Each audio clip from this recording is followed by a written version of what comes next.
TMC rain Marang अगुवान अभिषेक बैनर्जी तेहेन कोयला घोटाला मामला रे ईडी को तलब लेदे तहना कोलकाता रेना सीजीओ कॉम्प्लेक्स रे आर ओंडे 2 घंटा खन जस्ती ओक्तो धुरिया उनी को कुली कुपलिया कदेया आर ओंडे खन उडुक काते अभिषेक बैनर्जी मेना कदा ओना बन्नेल लगे 8.5 ঘন্টার ম্যারাথন জিজ্ঞাসাবাদের পর সিজিও কমপ্লেক্সের বাইরে এলেন অভিষেক বন্দ্যোপাধ্যায়। ঘড়ির কাঁটা তখন প্রায় 6টা ছুঁই ছুঁই। কয়লাকাণ্ডে তৃণমূল সাংসদকে দফায় দফায় জিজ্ঞাসাবাদ চলে দিনভর। জেরা পর্ব শেষে বাইরে বেরিয়ে অভিষেক বলেন, এই নিয়ে তৃতীয়বার জেরার মুখোমুখি হলাম আমি নোটিশ পেয়েছি। 3বার আমি 3বার আমার স্ত্রী জেরায় হাজিরা দিয়েছে। মোট 60 ঘন্টারও বেশি জেরা করা হলো, কিন্তু নিটফল 0। তিনি আরো বলেন, আমি কাউকে কোনো দোষারোপ করছি না। ইডি সিবিআই আধিকারিকেরাও নিজেদের চাকরি করছেন। অভিষেক এবার ক্ষোভের সুরে বলেন, যারা ক্যামেরার সামনে নির্লজ্জের মতো টাকা নিয়েছে তাদের কাউকে ডাকা হচ্ছে না, আর যাদের বিরুদ্ধে কিছু নেই তাদের হেনস্থা করা হচ্ছে বারবার। জেরা পর্ব শেষ হতে সরব তৃণমূলের সেকেন্ড ইন কমান্ড বলেন, আমি 3বার গিয়েছি, দরকার পড়লে আরো 30 বার যাব। আমি মাথা নত করার ছেলে নই। যদি কেউ ভাবে আমি কারো ছেলেকে কিছু বলেছি বলে ইডি সিবিআই জুজু দেখাবে আর আমি ঘরে বসে যাব, তাহলে ভুল ভাবছেন। দিল্লির জল্লাদদের কাছে মাথা নত করব না। 3বার আমি 3বার আমার স্ত্রী, 6বার আমরা এসে উপস্থিত হয়েছি। 60 ঘন্টার উপর জিজ্ঞাসাবাদ হয়েছে, নেটফল 0। আমি আজকে লিখিত আমার বয়ান দিয়েছি, আগেও যখন গেছিলাম আমার লিখিত বয়ান দিয়েছি, প্রথমবার যখন গেছিলাম লিখিত বয়ান দিয়েছি। এবং আপনারা দেখেছেন আমাকে যখন ডেকেছে আমার সীমাবদ্ধ ক্ষমতা এখতিয়ার অনুযায়ী যতটুকু সাহায্য সহযোগিতা করা দরকার, কোঅপারেট করা দরকার, আমি আউট অফ দ্য ওয়ে গিয়ে কোঅপারেট করতে প্রস্তুত। কিন্তু একতরফা যেভাবে, আমি কাউকে কোন রকম দোষারোপ করছি না।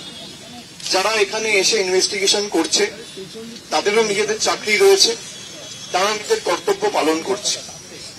আমি কোনোভাবেই যারা ইনভেস্টিগেশন করছে বা যারা ইডিতে চাকরি করছে বা যারা সিবিআই চাকরি করছে, আমি কাউকে কোন রকম দোষারোপ করছি না।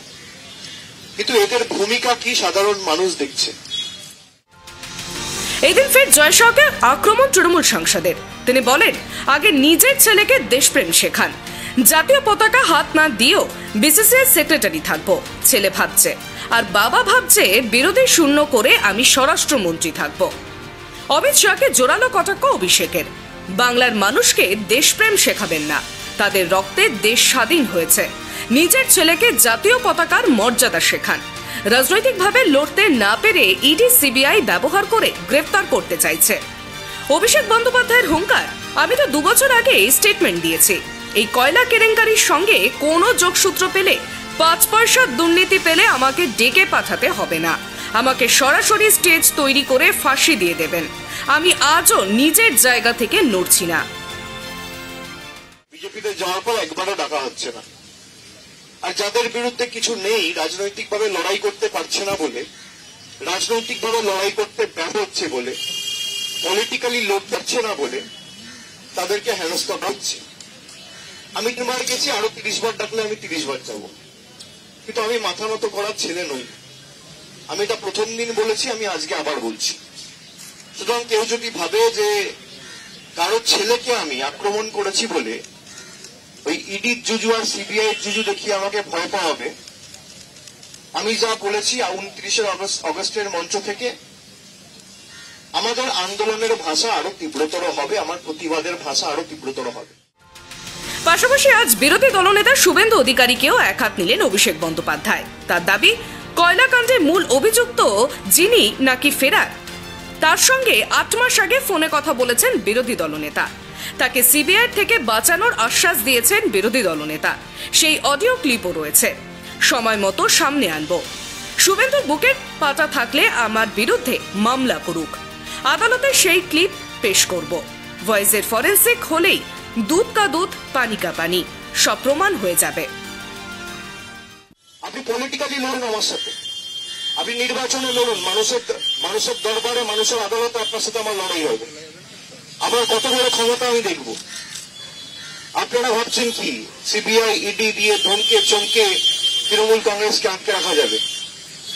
আপনি আগেও চেষ্টা করেছেন, পারেননি, আপনি আজও চেষ্টা করছেন, পারছেন না, আপনি আগামী দিনেও ব্যর্থ হবেন।